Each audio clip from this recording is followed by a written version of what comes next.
میرے شوہر کی گردن کٹی۔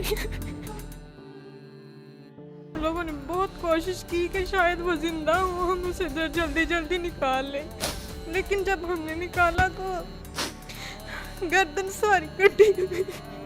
جب جائیداد کا تنازع رشتوں پر حاوی ہو جائے تو بعض اوقات نتائج انتہائی افسوسناک ہو جاتے ہیں۔ آج ہم آپ کے سامنے ایک ایسا واقعہ رکھ رہے ہیں جو معاشرتی بے حسی، انسانی لالچ اور انصاف کے نظام پر کئی سوالات اٹھاتا ہے۔ یہ واقعہ ضلع قصور میں پیش آیا، جہاں خاندانی اختلافات ایک المناک انجام تک جا پہنچے۔ اطلاعات کے مطابق دو بھائیوں کے درمیان زمین اور خاندانی معاملات پر شدید تنازع چل رہا تھا، جو بالآخر ایک سنگین واقعے میں بدل گیا۔ ایک بھائی جان کی بازی ہار گیا، جبکہ خاندان کے دیگر افراد بھی اس سانحے سے شدید متاثر ہوئے۔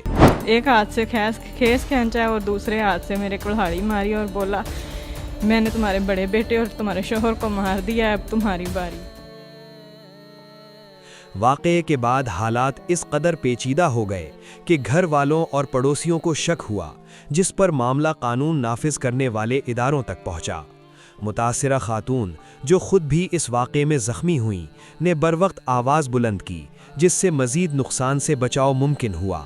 متاثرہ خاندان کا کہنا ہے کہ یہ اختلافات اچانک نہیں بڑھے، بلکہ وقت کے ساتھ ساتھ خاندانی کشیدگی میں اضافہ ہوتا رہا۔ ان کا مطالبہ ہے کہ اس معاملے کی مکمل، غیر جانبدار اور شفاف تفتیش کی جائے تاکہ اصل حقائق سامنے آ سکیں اور انصاف یقینی بنایا جا سکے۔ یہ واقعہ ہمیں یہ سوچنے پر مجبور کرتا ہے کہ جب جائیداد اور ذاتی مفادات رشتوں پر غالب آ جائیں تو ایک پورا خاندان تباہی کا شکار ہو جاتا ہے۔ متاثرہ بچوں کا مستقبل، زخمی افراد کی تکلیف اور خاندان کا دکھ، یہ سب ہمارے اجتماعی ضمیر پر سوال ہے۔